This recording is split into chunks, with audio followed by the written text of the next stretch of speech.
Welcome, friends, to another edition of Economic Update, a weekly program devoted to the economic dimensions of our lives, our jobs, our incomes, our debts, those looming down the road and those looming even further for our kids. I'm your host, Richard Wolff. I've been a professor of economics all my adult life, and in a way that's been a training for me to present these programs here to you. I want to begin, as I often do, with a couple of announcements that I think are important. For those of you who would like to see this program as a television program, I want to urge you to visit patreon.com, Patreon, patreon.com, where you can do that and where there are all kinds of encouragements and other facilities I think you'll find interesting. Just go to patreon.com and type in Economic Update, all one word, and you'll see the program. The second announcement has to do with a speaking bureau that I am now connected to.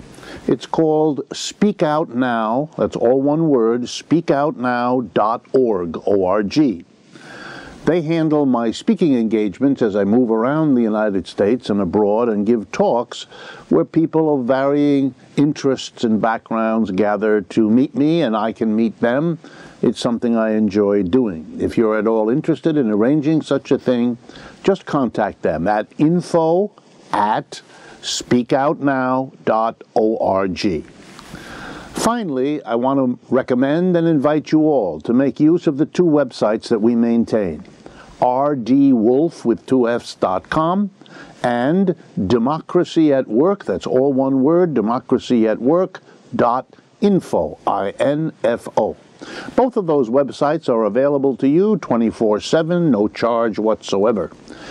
They contain a great deal of material beyond what we present on this program, interviews, audio and video, recordings, of all kinds of interesting things that expand and extend what we do on this program. The websites also allow you to follow us on Facebook, Twitter, and Instagram, to send us what you like and don't like about the program, what you'd like to see us cover, and so on. All kinds of materials and facilities, make use of them. That's why we update them every day. All right, let's jump into the updates for this week. The first one has to do with something I know has aggravated you as it has aggravated me. It has to do with flying on American Airlines, not American the company, but all of the companies here in the United States particularly. It has become more and more unpleasant, more and more crowded, more and more literally uncomfortable. I'm talking in particular about the shrinkage in the size of seats and particularly in the distance between seats front and back. It has become so bad that recently a consumers group, the Flyers' Rights Organization, disgruntled flyers, like you and me, got together and petitioned the Federal Aviation Agency, FAA, to do something about the shrinking seats, the terrible problem of shrinking seats. Their argument was very urgent. The seats are now so close together that it is very difficult to move between them, which means any emergency evacuation of an airplane over sea or land could become extremely dangerous to your health and even your life. And they use that argument to appeal to the FAA. The FAA said, no, we are not getting involved in this. We've long kept the distance from this question of seats. Well, this is very convenient for the FAA, and even more convenient for the airline companies. Why? Because by making the seats narrower and by making the seats closer together front to back, you can get more seats in an airplane. You can particularly squeeze the folks in economy, the vast majority, in order to make room for a couple of more seats in the business or first class, which earn much more money for the airlines. You can see what's going on. Airline profits are driving a process in which our seats are becoming more uncomfortable, and now dangerous as well. When the FAA rejected the appeal of the Flyers' Rights Group, they went to court. And in this last week, the appeals court in Washington, D.C. came down on the side of the consumers. It said that the FAA had erred in not taking seriously the evacuation risks of what they were doing. And given some of the statements of the court, it's clear that they themselves have been on those same airplanes and know exactly what the issue is. Well, the FAA will reconsider. Who knows what they will do? I will follow the story. But I want you to see the larger implication. The deregulation of airlines some years ago freed them up to find new ways of making money off of us, charging us to put the suitcases in, charging us to use the overhead rack, cutting out the meals, charging us for meals. There's an endless array of mechanisms airlines are using to boost their profits. Many of these efforts are at the expense of the airline customer. That's how this system works. It's kind of an endless cat and mouse game. They try to make more money. We push back if we can in order not to have to give up more and more, take risks, be uncomfortable, when the purpose is to make more money. Let's remember, the number of people who earn profits off of a company are very small relative to the number of consumers who ride the airlines of this country. This is a systemic problem. And I want to thank the British newspaper The Guardian, July 29th, which carried a very good article explaining all of this, a bit better than the articles I could find in the United States, but perhaps that reflects the interests of the press finding it easier to be critical of things happening in other countries than in their home country.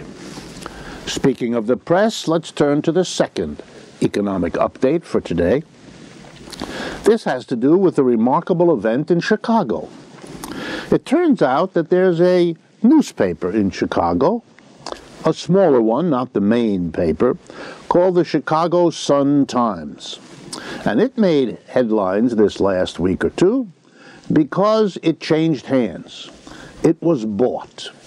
And the interesting issue is who bought it and what he or she planning to do with it. It was bought by a partnership between a local politician and some trade unions. And in declaring why they were buying this newspaper, they were saying they wanted to return it to its working class roots. This was a newspaper, a tabloid, that grew up years ago as a newspaper that was responsive to, expressive of, the interests of ordinary working people in the Chicago area.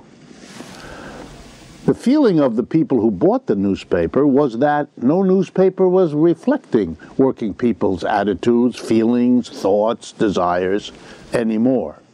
That newspapers had generally become huge businesses, owned often by even huger businesses, and that they were reflecting of the point of view about what's happening in the world that goes with being a big businessman or woman and not with being an ordinary working person. They were bothered by this, they were troubled by this, and when the Chicago Sun-Times came on the market, they decided to do something. The alderman, the politician, had access to resources, so did the union. They bought the newspaper, and we shall see. But I want to talk to you about the economics of the so-called free press. The idea of the free press, as you know, was very important to the founders of the United States. They felt it was an essential component of any just and democratic system, which it surely is. And they were concerned that a free press, and they made this quite clear in many of their writings, was free in two senses. First, that it was free of government control. The government should not be able to control the means of everybody finding out what's going on, which is what a newspaper is for. But they were also interested in a second freedom of the press. That the press should never be the monopoly of a small part of the community, because then it would be as beholden to that small part as it might otherwise be beholden to the government, which is itself a small part of a large society. So the free press had to be free in both senses. But the reality in the United States, and this has been true more and more over recent decades, is that newspapers, and indeed other media, radio, television, and so on, have been more and more business enterprises, more and more controlled, owned, operated by huge corporations for whom the media is only a part. But these huge corporations have the mindset, have the goals, have the pressures that go with big business. Above all, be profitable. Secondarily, make your stocks valuable. Number 3, grow your enterprise. And if newspapers and radio and TV are more and more under the control and ownership of big business, well, then we have violated the freedom of the press in that second sense. It isn't free of being beholden to a small part of the community. Now, you could make newspapers a consensus activity. Newspapers could be governed by boards of people who work at the newspaper, people who are consumers who read the newspaper, who could together govern how it functioned so that it covered everybody in a fair way.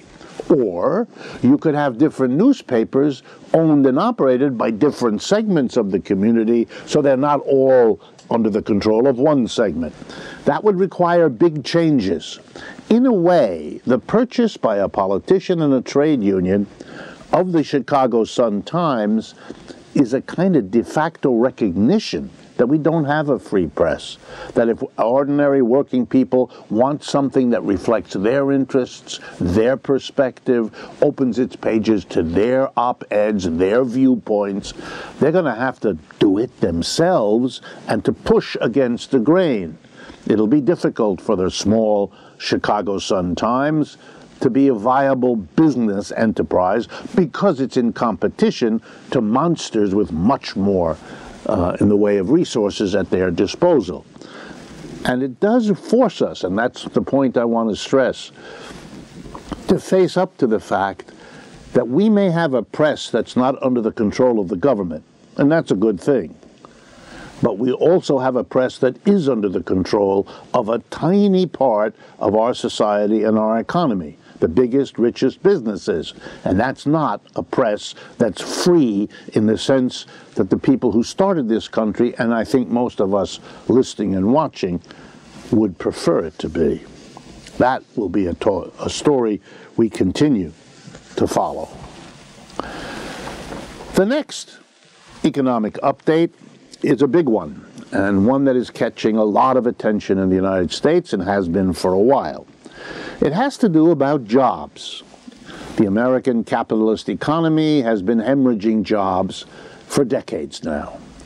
On the one hand, capitalist businesses have moved jobs overseas to take advantage of the lower wages there. That's the primary reason, but also lax rules governing environmental damage that a company might do, lax rules governing fire safety in buildings, many other things.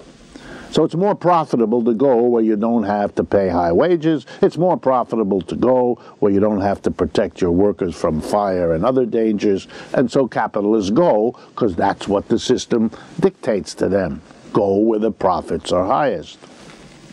And the second reason jobs have disappeared is that capitalists, again seeking to boost their profits, replace working people with machines. First it was computers, now it's robots. This also is a job-killing process, and big business in America has been killing jobs for Americans by exporting them and by automating them for a long time. And that has made a mass of the American working people angry and bitter. Without good jobs that are secure, that pay well, that have good benefits, you cannot get the so-called American dream. And most American workers have been watching that dream fall further and further away from what they can afford. That's part of the reason we got the surprise result of Mr. Trump's election in this country. And there are many other signs of it as well. So it's become necessary for politicians to do something about the job problem. But I'm going to give you a story now about politicians that are doing it, but I want you to understand how they're doing it, or to be more honest, I don't want you to be fooled by how they're doing it. So let's begin. The company in question is called Foxconn, just like it sounds, Foxconn. It's actually an English name for a Chinese company, the Hai Han Precision Industry Company from China. It made the headlines, and the head of that company was standing next to President Trump, Governor Walker of Wisconsin, and Congressman Ryan of Wisconsin, too. Paul Ryan. Famous folks, these three, Trump, Walker, and Ryan. Why were they standing next to the Foxconn CEO? Because they were announcing with great glee that Foxconn was going to build a factory.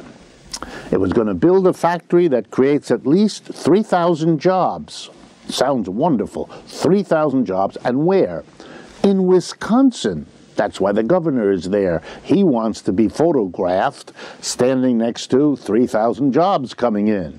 That's why Paul Ryan was standing there, because, surprise, surprise, the factory is located in Paul Ryan's district. He represents a district within Wisconsin.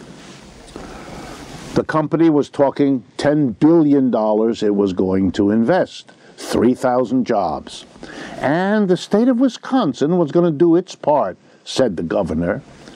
And there was much talk about $3 billion worth of subsidies from the state of Wisconsin to bring in Foxconn to their state.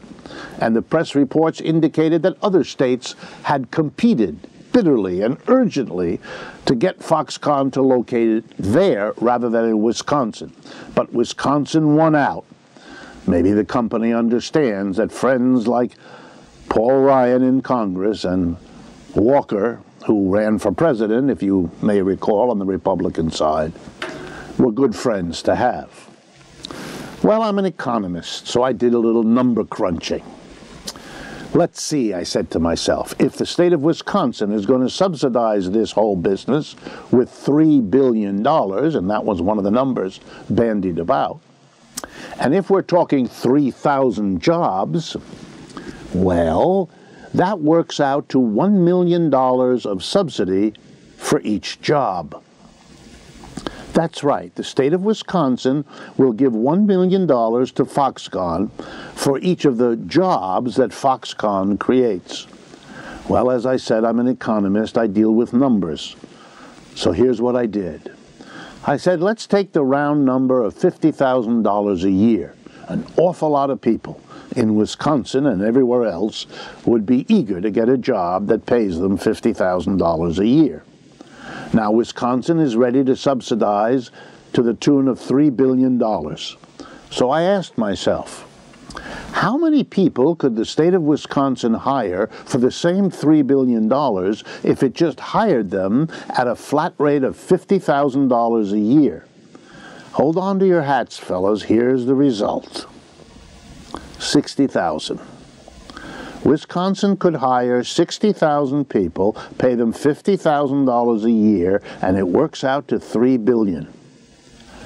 Wisconsin could, let me say it again, could hire 60,000 people, putting them to work in the schools, the parks, the hospitals, everywhere where people of Wisconsin would have their service from the government enormously improved and increased by the addition of 60,000 employees.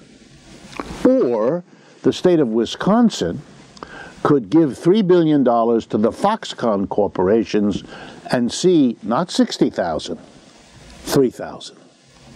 Well, if all you see in the newspaper is the headline, 3,000 jobs, brought to you by Governor Walker and Congressman Ryan and President Trump, you might be surprised. You might be pleased, all those jobs. But don't be fooled. What this is a program to subsidize the profits of Foxconn. That's why they're interested. They're going to get $3 billion. They would have located the plant somewhere, and now by choosing Wisconsin, they draw in a vast amount of money. It's clear that they're winners. Meanwhile, Trump and Walker and Ryan need to posture themselves in the larger community as job creators, or at least job facilitators. And they get a nice picture in the newspaper, in lots of newspapers, celebrating the 3,000 jobs. The irony is, it could have been many, many times more jobs if it had only been handled differently. And that's the real story. But the real story has a final ending that goes beyond it. Let's do a little more economics. If the state of Wisconsin is going to come up with $3 billion to subsidize Foxconn, where's the money going to come from? There's only three possibilities, friends. Either they raise taxes on the people and businesses of Wisconsin to get the $3 billion, which they're going to give to Foxconn, or they can cut $3 billion from the programs they now have for the people of Wisconsin, their schools, their hospitals, their roads, their parks, and use the money instead to subsidize Foxconn. And here's the third and final possibility. If they don't want to raise taxes, and Republicans rarely do, and if they can't get away with cutting the services they've already cut that government provides people in Wisconsin, then the only remaining thing is to borrow the money, to do a bond issue, and thereby to put all of the people of Wisconsin on the hook to pay back that money and to pay interest on that money for the years that they borrow. And all of that to profit a private company from China with this fake jobs story for the political cover these politicians need. Does the story make you angry? It makes me angry because it's repeated over and over again across the United States, with photo ops about job creation being the substitute for what's really going on. It's been going on for decades. For those decades, we've lost jobs to automation, to the export of jobs. But we've had one politician after another, Democrat as well as Republican, standing up there talking about the wonderful things they're doing as they actually subsidize corporate profits and fake it when it comes to the jobs. This is just a big, fat, current example. I want to turn next to something that's about economics, but it's also about the arts. And I don't have an opportunity to do that as often as I would like, so I'm jumping at this one. As many of you know, both from this program and from other things happening in the larger society, Americans are in a way waking from a long slumber. The slumber is about 50 years old. It happens under the aegis of what we call the Cold War. Roughly from the end of the 1940s up until almost the present, we were in a great struggle, we said and thought, at least our leaders did, with the Soviet Union. Capitalism versus socialism and so forth. And during that time, it was very difficult to talk in a reasonable way about such things as the capitalist economic system, the socialist economic system, and indeed other systems. By rational conversation, I mean looking at these systems, figuring out what are their strengths, what are their weaknesses, weighing them, and having a civil and civilized conversation about, are we getting the best we could? Could we do better with another? We couldn't have that conversation. The bad guys were over there with socialism, the good guys were here with capitalism. Instead of a rational discussion, instead of weighing pros and cons, we cheerleaded one and demonized the other. That's childish. You're supposed to outgrow that when you get to be an adult. Well, it got delayed in this country for half a century. But over the last 8 or 9 years, it has all come rushing back. And there's no difficulty explaining it. The crash of global capitalism in 2008 shook people. At first we were told it wasn't going to happen. Then we were told it wasn't going to be very deep. Then we were told it wasn't going to last very long. All wrong. It was terrible. It cut very deep. And it has lasted right till this moment that I'm speaking. A second major crash, second only to the even bigger one in the 1930s. 2 collapses of the system in 75 years and several economic downturns between them. Not a good record if stability is something you value. Capitalism is unstable, and when it's unstable, instability hurts you, you begin to look for alternatives. You ask questions you didn't used to about the capitalist system that you're living in. Maybe the problem isn't this or that detail, this or that law, this or that enterprise's policy. Maybe it's systemic. Maybe the whole system is the problem. You know, it's like having a refrigerator that doesn't work. You get the repair person in and they tell you, well, it's the motor, it's the condenser, it's this or that. But after a certain number of repairs, that person comes back and says to you, friend, I can fix it, but it'll fall apart in 3 weeks. It's time to get a new and different machine. Well, people ask about their economic system in the same way. Have we gotten to the point where there's a system problem, where we have to question the system, challenge the system, finally talk about it as rational adult human beings? And Americans have arrived at that point over the last 5 years. I think it's wonderful and refreshing. Other people are frightened by it. But here is where the arts community comes in. In Oakland, California, a few months ago, there opened the Museum of Capitalism in Oakland, California, where artists of all kinds are bringing their works, and you know what these artists are doing? Questioning, challenging capitalism. The arts community is joining the conversation about the system, and I want you all to know about it. I want to congratulate the initiative of those folks in Oakland who did this, and urge you to pay them a visit if you get a chance. We've come to the end of the first half of this program. I urge you, please, to stay with us.